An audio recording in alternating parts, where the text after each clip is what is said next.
अस्सलाम वालेकुम, नमस्कार, आदाब, सत श्री अकाल। मैं हूं आपके साथ नबील अख्तर और इस वक्त आप देख रहे हैं न्यूज़ लाइव 10। दुनिया में अगर सबसे प्यारा, खूबसूरत और अच्छा रिश्ता होता है तो वो पति पत्नी का रिश्ता होता है, क्योंकि ये रिश्ता सिर्फ और सिर्फ प्यार और विश्वास के बेस पर बना होता है। ये खून का रिश्ता तो होता नहीं है, ये तो सिर्फ प्यार का रिश्ता है और इसको चलाए रखने के लिए भी प्यार और विश्वास की ही ज़रूरत होती है। मगर जब इस रिश्ते में प्यार और विश्वास ही ना हो तो वो रिश्ता ऐसे ही ख़त्म हो जाता है जैसे इस केस में हुआ है। इस केस की कहानी हम आपको शुरू से समझाते हैं। दरअसल इस केस में शंकर नागदेव की बेटी ज्योति की शादी बिस्किट का कारोबार करने वाले ओम प्रकाश श्यामदासनी के बेटे पीयूष के साथ 2012 में हुई थी। ज्योति कंगारू किंगडम स्कूल में पढ़ाती थी और बीएड में गोल्ड मेडलिस्ट थी, जिससे जाहिर होता है कि ज्योति काफ़ी होशियार लड़की थी। दोनों की शादी ठीक ठाक चल रही थी कि अचानक पीयूष की जिंदगी में उसके ही ऑफिस में काम करने वाली लड़की मनीषा मखीजा ने कदम रखा। दोनों में पहले दोस्ती हुई और देखते ही देखते दोनों एक दूसरे से प्यार करने लगे। दोनों शादी करना चाहते थे, लेकिन ज्योति पहले से ही पीयूष की पत्नी थी, जिसके होने के चलते वो दोनों शादी नहीं कर सकते थे। एक दिन मनीषा ने फोन करके पीयूष से कहा कि उसको देखने लड़के वाले आने वाले हैं। अगर उसकी शादी तय हो गई तो फिर वो दोनों कभी शादी नहीं कर पाएंगे। इस फोन कॉल ने पीयूष को पागल सा कर दिया। वो किसी भी तरह से मनीषा से शादी करना चाहता था, लेकिन ज्योति राह करोड़ा बनी हुई थी। जिसके बाद पीयूष और मनीषा ने ज्योति को रास्ते से हटाने का प्लान बनाया। उन्होंने अपने इस प्लान में मनीषा के कार ड्राइवर आशुतोष को भी शामिल कर लिया। इस काम के लिए आशुतोष ने अपने 3 साथी अपराधियों को और जोड़ लिया और इन्होंने ज्योति की हत्या की पूरी प्लानिंग तैयार कर ली।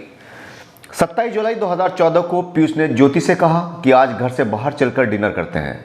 दरअसल पीयूष ज्योति को डिनर के लिए नहीं बल्कि मौत देने के लिए अपने साथ ले जा रहा था। ज्योति खुशी खुशी तैयार होकर पीयूष के साथ डिनर के लिए चली गई। ये दोनों सीधे वरांडा रेस्टोरेंट में पहुंचे और इन्होंने वहां पर डिनर किया। इसके बाद ये दोनों कार से घर वापसी के लिए निकल पड़े। पीयूष ने पहले ही हत्या की पूरी प्लानिंग तैयार कर रखी थी। उसी के तहत रास्ते में इनकी कार को 4 बदमाशों ने रोक लिया और पीयूष को गाड़ी से बाहर निकालकर फेंका और ज्योति को जबरदस्ती कार में डालकर अपने साथ ले गए। इस गाड़ी को अवधेश चला रहा था, जबकि रेणु कनौजिया और सोनू कश्यप ने ज्योति को पकड़कर कार के अंदर ही चाकू मारने शुरू कर दिए। इन्होंने अपनी कार को रावतपुर की ओर मोड़ लिया, लेकिन पनकी नहर पर पुलिस को चेकिंग करता देख इन्होंने गाड़ी दूसरी ओर दौड़ा दी। इन्होंने यहां से लगभग 400 मीटर दूर एक पेड़ के नीचे कार में ज्योति को छोड़ा और वहां से भाग निकले। दूसरी ओर पीयूष वहां से सीधा पुलिस थाने पहुंचा और पुलिस को बताया कि रास्ते में उसकी गाड़ी को बदमाशों ने रोक लिया और उसकी पत्नी को अपने साथ ले गए। उस वक्त कानपुर के आईजी आशुतोष पांडे थे, जो बिजनौर के भी एसपी रह चुके हैं। उन्होंने खुद इस केस को लीड करना शुरू किया, क्योंकि मामला हाई प्रोफाइल था, जिसके चलते पुलिस ने 4 दिनों में ही इस केस का खुलासा कर दिया। छानबीन के दौरान मिले सबूतों के आधार पर पुलिस ने ज्योति के पति पीयूष, उसकी प्रेमिका मनीषा, सुपारी लेकर हत्या की साजिश रचने वाले आशीष कश्यप और सुपारी किलर रेणु कनौजिया और सोनू कश्यप को पुलिस ने अरेस्ट कर लिया और उनसे पूछताछ शुरू कर दी। शुरू में तो ज्योति का पति पीयूष पुलिस को उलझाता रहा, लेकिन सख्ती से पूछताछ करने के बाद उसने सारी बातें उगल दी। दूसरी ओर ज्योति के शव का पोस्टमार्टम करवाया गया, जिसमें पता चला कि उसको 17 बार चाकू मारे गए थे, जिनमें से 4 पेट पर, 4 गर्दन पर, 2 सिर के पीछे, 4 पैरों पर और 2 पीछे हिप पर मारे गए थे, जिनके जख्म उसके बदन पर मिले हैं। पीयूष ने पुलिस को बताया कि उसने 80,000 रुपए और ज्योति के बदन पर पड़े हुए गहनों के बदले में उसकी हत्या करवाई है। इसी के चलते हत्यारों ने उसकी हत्या करने के बाद उसकी हीरे और पन्ना की 3 अंगूठियां, हीरे की 2 बालियों को उतार लिया था। ज्योति की सिर्फ ज्वेलरी की कीमत ही 4 लाख रुपए की गई है। पुलिस ने अपनी तफ्तीश आगे बढ़ाई तो पता चला कि वारदात को अंजाम देने से एक दिन पहले पीयूष ने अपनी प्रेमिका मनीषा के नंबर पर 150 एसएमएस भेजे थे, जिनमें से 50 का जवाब मनीषा ने दिया भी था। पूछताछ में किलर ने पुलिस को बताया कि ज्योति के पति ने कहा था कि ज्योति को तब तक चाकू मारना जब तक उसकी सांसें बाहर ना आ जाएं। उसकी चीख की हर आवाज मुझे आनी चाहिए।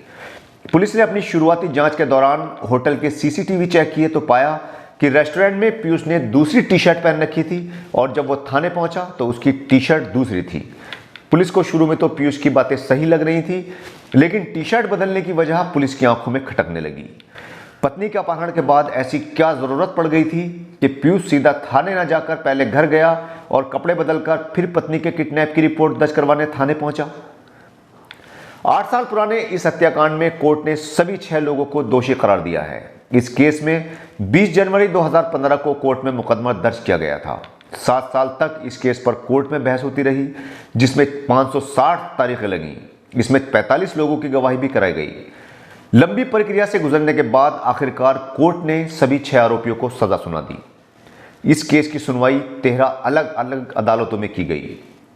इस दौरान पीयूष को हाई कोर्ट से जमानत भी मिली, लेकिन ज्योति के पिता ने सुप्रीम कोर्ट में याचिका दायर कर दी, जिसके बाद कोर्ट ने 3 महीने में केस पर फैसला सुनाए जाने के आदेश दिए।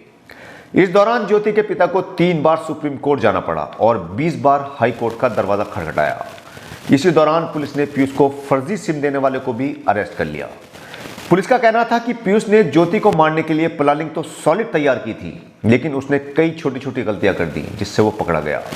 पुलिस ने पीयूष की जिन 5 कमियों को पकड़ा, उनमें पीयूष ने पुलिस को बताया था कि रात को करीब 11:30 बजे जब वो रेस्टोरेंट से निकले, तभी 4 बाइक सवारों ने उनकी गाड़ी में टक्कर मार दी।